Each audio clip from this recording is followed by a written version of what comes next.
Bangladesh film ইন্ডাস্ট্রির একমাত্র big superstar Shakib Khan. Dhallywood industry টিকে আছে একমাত্র শাকিব খানের উপর নির্ভর করেই। 1999 সাল থেকে এ পর্যন্ত বহু চলচ্চিত্রে অভিনয় করেছেন ঢালিউডের ভাইজান শাকিব খান। তার ক্যারিয়ারে অসংখ্য সুপার ডুপার হিট সিনেমা রয়েছে। আজকে আমরা জানবো বস নাম্বার 1 শাকিব খানের সকল সিনেমার মধ্যে কোন 11টি সিনেমা সবচেয়ে বেশি টাকা আয় করেছিল। তাহলে চলুন বন্ধুরা আমরা একে একে দেখে নেই বর্তমান সময়ের অলরাউন্ডার নায়ক শাকিব খানের কোন 11টি চলচ্চিত্র সবচেয়ে বেশি ব্যবসা করেছে। শাকিব খানের ক্যারিয়ারে সকল সিনেমার মধ্যে 11 নাম্বার স্থানে সবচেয়ে বেশি টাকা আয় করে জায়গা করে নিয়েছে নাম্বার 1 শাকিব খান সিনেমা। বদিউল আলম খোকন পরিচালিত নাম্বার 1 শাকিব খান ছবিটি মুক্তি পায় 2010 সালে। শাকিব খান ছাড়াও এই ছবিতে অপু বিশ্বাস, নূতন, সাদেক বাচ্চু, মিশা সওদাগর সহ আরো অনেকেই অভিনয় করেন। 1,50,00,000 টাকা বাজেটের এই ছবিটি 2010 সালে 3 কোটি টাকা ব্যবসা করেছিল। শাকিব খানের ক্যারিয়ারে সর্বোচ্চ ব্যবসা সফল 11টি সিনেমার মধ্যে 10 নম্বর স্থানে জায়গা করে নিয়েছে পূর্ণদৈর্ঘ্য প্রেম কাহিনী। এই ছবির পরিচালক ছিলেন সাফিউদ্দিন সাফি। ছবিটি মুক্তি পায় 2013 সালে। শাকিব খান ছাড়াও এই ছবিতে জয়া আহসান, আরিফিন শুভ, সুহেল রানা, ববিতা সহ আরো অনেকেই অভিনয় করেন। 1,20,00,000 টাকা বাজেটের এই ছবিটি 2013 সালে আয় করেছিল 3,50,00,000 টাকা। 9 নম্বর স্থানে জায়গা করে নিয়েছে আমার প্রাণের স্বামী সিনেমা। পিএ কাজল পরিচালিত 2007 সালে প্রণয়ধর্মী নাট্য চলচ্চিত্র আমার প্রাণের স্বামী। শাকিব খান ছাড়াও এই ছবিতে শাবনূর, নিপুণ আক্তার, ওমর সানি, ডন, সাদেক বাচ্চু, রিনা খান, সুব্রত বড়ুয়া, কাবিলা সহ আরো অনেকেই অভিনয় করেছেন। এই চলচ্চিত্রের অভিনয়ের জন্য শাবনূর মেরিল প্রথম আলো পুরস্কারে পুরস্কৃত হন এবং শাকিব খান মনোনীত হন। চৌধুরী গ্রুপের মালিক সুনিয়া মানে শাবনূর। সুনিয়া ছোটবেলা নিজের মাকে নিজেরই বাবা ধারা খুন হতে দেখেন। এতে সুনিয়ার মনে পুরুষ সম্পর্কে খারাপ ধারণা তৈরি হয়, যার কারণে সে পুরুষ জাতির উপর সর্বদা ঘৃণা প্রকাশ করেন। একসময় সুনিয়া জানতে পারেন যে এক সপ্তাহের মধ্যে সুনিয়া বিয়ে না করলে সুনিয়ার দাদুর উইল অনুযায়ী চৌধুরী গ্রুপের সব সম্পত্তি ট্রাস্টে চলে যাবে। সুনিয়া দুশ্চিন্তায় পড়েন এবং সম্পত্তি রক্ষার জন্য একজন অসহায় ছেলেকে বিয়ে করা ও তাকে স্বামীর অধিকার না দেওয়ার সিদ্ধান্ত নেন। অন্যদিকে ড্রাগসের ব্যবসা করার জন্য বস্তি দখল করতে চান সিকদার মানে ওমর সানি, কিন্তু সিকদারকে বস্তি দখল করতে বাধা দেন রাজু মানে শাকিব খান। ফলে তাদের দুজনের মধ্যে মারামারি হয়। ঘটনাস্থলে সেকান্দরের পিস্তলের গুলিতে একজন নিহত হন। পুলিশ এসে রাজুর হাতে পিস্তল দেখে সন্দেহের জেরে রাজুকে গ্রেপ্তার করেন। সিকান্দরের চক্রান্তে ফেসে যায় রাজু। আদালত রাজুকে মৃত্যুদণ্ডে রায় দেন। রাজু নিজেকে নির্দোষ প্রমাণ করার জন্য পুলিশের কাছ থেকে পালিয়ে গিয়ে সুনিয়ার কাছে আশ্রয় নেয়। সুনিয়া রাজুকে কৌশলে বিয়ে করেন এবং রাজুকে স্বামীর অধিকার দিতে অস্বীকার করেন। শুরু হয় সুনিয়ার সাথে রাজুর সংগ্রাম। এরপর রাজুর প্রতি সুনিয়ার ধীরে ধীরে ভালোবাসা বাড়তে থাকে। এদিকে সুনিয়ার মামা সাদেক বাচ্চু সুনিয়ার সম্পত্তির মালিক হতে চান। সুনিয়ার মামাতো ভাই জুম্মন ডনকে রাজুকে হত্যা করার জন্য সিকান্দরের দলে যোগ দেন। সিকান্দর ও জুম্মন সুনিয়াকে তুলে নিয়ে যান। জুম্মন জোরপূর্বক সুনিয়াকে দলিলে স্বাক্ষর করতে বলেন। এমন সময় সুনিয়াকে উদ্ধার করতে রাজু চলে আসেন। শুরু হয় মারপিট। জুম্মনের ধারালো অস্ত্রের আঘাতে ঘটনাস্থলে মারা যান রাজুর বান্ধবী নূপুর মানে নিপুণ আক্তার। ফলে রাজু ক্ষিপ্ত হয়ে সবাইকে কুপিয়ে জখম করেন। তারপর পুলিশ এসে সিকান্দর ও জুম্মন সহ সব সন্ত্রাসীকে আটক করে।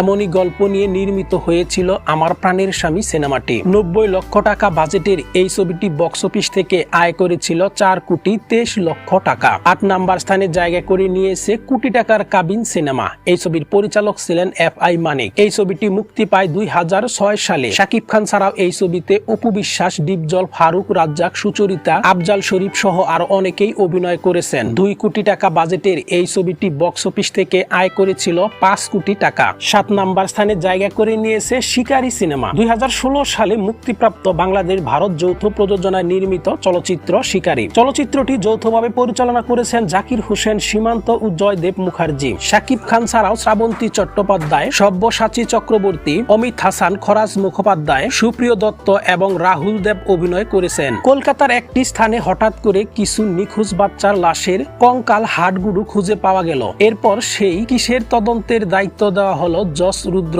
চৌধুরীর ওপর। রুদ্র চৌধুরী একজন সৎ মানুষ ও আইনের প্রতি আস্থাশীল। ন্যায় বিচার প্রতিষ্ঠার জন্য তিনি সবকিছু করতে পারেন। তাই হত্যাকাণ্ডের মূল হোতা ভয় পেয়ে গেল যে তার গোমর ফাঁস হয়ে যেতে পারে। তাই নিজের মিশন ঠিকঠাক রাখতে সে জসকে মেরে ফেলার সিদ্ধান্ত নিল। কিন্তু ভারতের কোন কন্ট্রাক্ট কিলারকে কাজটা দিলে ষড়যন্ত্রের ব্যাপারটা ফাঁস হয়ে যেতে পারে। এই ভয়ে জসকে মারার দায়িত্ব দেওয়া হয় বাংলাদেশের কন্ট্রাক্ট কিলার সুলতানকে। এই সুলতানের আসল নাম হচ্ছে রাঘব। ছোটবেলা থেকে জস বাবার অবাধ্য ছেলে রঘু উরফে রাঘব ঘটনাচক্রে একদিন একদিন বাবার হাতেই গুলি করে পালিয়ে যায় বাড়ি থেকে। এবার বন্ধুর মাকে খুন করতে শুরু হয় তার কিলিং মিশন। সেখান থেকে পালিয়ে এসে পড়ে বাংলাদেশে, হয়ে ওঠে সুলতান। নিজেকে অপ্রতিরোধ্য করে তোলে সুলতান। টার্গেট কিলিং এ যার তুল্য আর কেউ নেই। কিন্তু জজকে শুট করতে গিয়ে সে আবিষ্কার করে যে এটা তার নিজের বাবা। এরপর কাহিনীর মোড় ঘুরে গেল। পিতাকে বাঁচানোর জন্য অভিনব কায়দায় জজের বাড়িতে বাবুর্চি হিসাবে আশ্রয় নেয় সুলতান। লোক দেখানো একের পর এক টার্গেট মিস চলতে থাকে। এদিকে আস্তে আস্তে বেরিয়ে আসে ছোটবেলার রঘুর পরিচয়। নায়িকার কাছেই সবার আগে ধরা দেয় সুলতান। বাবার নিকট প্রচন্ড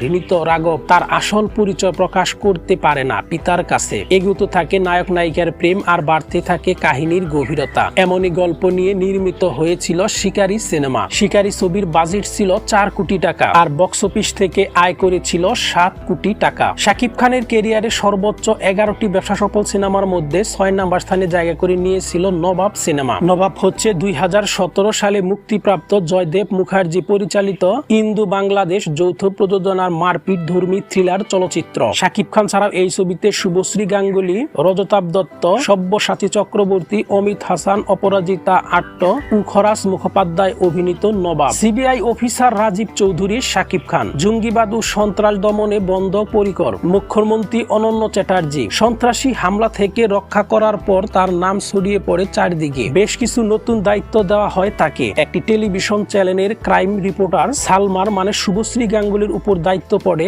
রাজীব চৌধুরীর একটি সাক্ষাৎকার নেওয়ার। কিন্তু কোনোভাবেই তিনি ধরতে পারেন না তাকে। এক সময় দেখা হয়ে যায় তাদের। আগে থেকেই একে অপরকে চিনলেও পরে আবিষ্কৃত হয় সালমার সঙ্গে একই কলেজে পড়াশোনা করা নবাবী আসলে সিবিআই অফিসার রাজীব চৌধুরী। তারা দুজনকে পছন্দ করতেন সেই কলেজ থেকেই। বিভিন্ন কারণে মাঝে বিচ্ছিন্ন হয়েছেন। সালমার সঙ্গে প্রেমের সম্পর্কে শুরু হতে না হতেই ষড়যন্ত্রের শিকার হতে হয় রাজীব চৌধুরীকে। পুলিশের বড় অফিসার গৌতম হালদারের মেয়ে মেঘলার খুন ও ধর্ষণের মামলায় জড়িয়ে দেওয়া হয় তাকে। জেলে নেওয়ার পথে পুলিশের গাড়ি থেকে রাজীব চৌধুরী পালিয়ে যান ষড়যন্ত্রের আসল হদিস বের করতে। তার অসুস্থ মাকে কিডন্যাপ করে প্রতিপক্ষের লোকেরা তাকে দিয়ে মুখ্যমন্ত্রী অনন্য চ্যাটার্জিকে হত্যা করার ষড়যন্ত্র করে। ক্রাইম রিপোর্টার সালমা সহায়তা করেন রাজীব চৌধুরীকে। অবশেষে ষড়যন্ত্রের পর্দা সরে সব পরিষ্কার হয়ে যায়। এমনই গল্প নিয়ে নির্মিত হয়েছিল নবাব সিনেমা। নবাব ছবিটির বাজেট ছিল 4 কোটি টাকা আর বক্স অফিস থেকে এই ছবিটি আয় করেছিল 9 কোটি 1 লক্ষ টাকা। 5 নাম্বার ব্যবসা সফল সিনেমা হচ্ছে পাসওয়ার্ড। 2019 সালের মুক্তিপ্রাপ্ত একটি বাংলাদেশি মারপিট অপরাধ ধর্মী চলচ্চিত্র পাসওয়ার্ড। এই ছবির পরিচালক ছিলেন মালেক আফসারি। শাকিব খান ছাড়াও এই ছবিতে শবনম বুবলি, ইমন, মিশা সওদাগর, অমিত হাসান, শিবা শানু, ডন, সাঙ্গু পাঞ্জা, জাদু আজাদ সহ আরো অনেকেই অভিনয় করেন। আলাউদ্দিন সরকার। শিবা শানু একজন বিলিয়নিয়ার যার সুইস ব্যাংকে 1000 কোটি টাকা জমা। ব্যাংক অ্যাকাউন্টের পাসওয়ার্ড আলাউদ্দিনের হাতের পেন ড্রাইভে লুকানো আছে।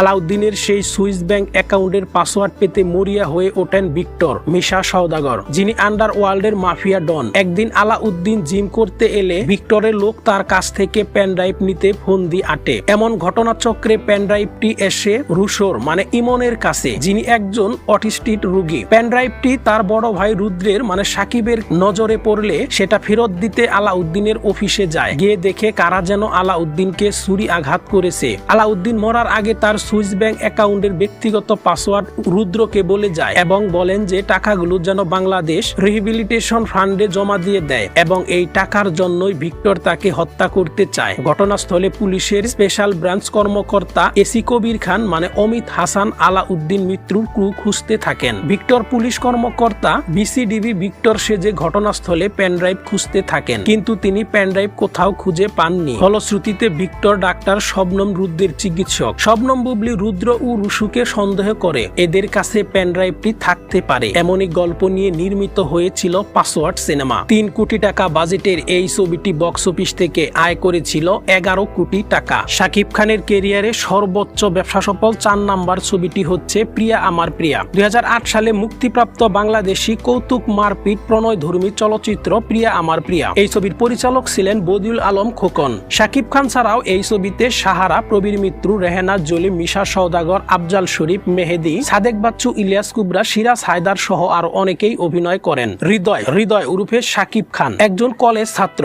সে থানার হেড কনস্টেবল রহমান আলীর প্রবীর মিত্রুর ছেলে। এক রাতে বন্ধুদের সাথে ক্যারাম খেলা শেষে বাড়ি ফেরার পথে কলেজে তার বিরোধী কিছু সন্ত্রাসীরা তাকে মেরে আহত করে পালিয়ে যায়। সেখান থেকে প্রিয়া প্রিয়া মানে সাহারা তাকে হাসপাতালে নিয়ে যায় এবং রক্ত দিয়ে তার জীবন রক্ষা করে। হৃদয় তাকে না দেখেই শুধু বন্ধুদের কাছে প্রশংসা শুনে প্রেমে পড়ে যায়। সুস্থ হয়ে সে প্রিয়ার পিছু নেয় এবং বাড়ির কাছের লোককে দিয়ে চিঠি পাঠায়। প্রিয়া পুলিশ কমিশনার রাশেদ রায়হান চৌধুরীর মানে মিশা সওদাগরের একমাত্র বোন। সে তার ভাইকে হৃদয়ের পিছু নেওয়ার বিষয়টি জানায়। হৃদয়কে রাশেদ রায়হান চৌধুরী প্রথমে ভয় দেখায় এবং পরে মারধর করে এবং বিভিন্ন সময় তাকে ও তার পরিবারকে হেনস্থ করতে থাকে যেন সে প্রিয়াকে ভুলে যায়। রহমত আলী কমিশনারের অতীত কর্মজীবন সম্পর্কে জ্ঞাত থাকেন। রহমত আলী কমিশনারের অতীত কর্মজীবন সম্পর্কে আগে থেকেই জানেন। তিনি হৃদয়কে প্রিয়ার জীবন থেকে সরে যাবার পরামর্শ দিতে থাকেন, কিন্তু এক পর্যায়ে প্রিয়াও হৃদয়কে ভালোবাসতে শুরু করে। আইনের লোক হয়ে কিছু করতে না পারায় রাশেদ রায়হান চৌধুরী একজন সন্ত্রাসীকে দিয়ে হৃদয়কে খুন করাতে চায়। সন্ত্রাসীরা হৃদয়কে পিটিয়ে আহত করলে হৃদয়ের বন্ধুরা হৃদয়কে হাসপাতালে নিতে থাকে। অন্যদিকে প্রিয়া হৃদয়কে অনুসরণ করে দৌড়াতে থাকে।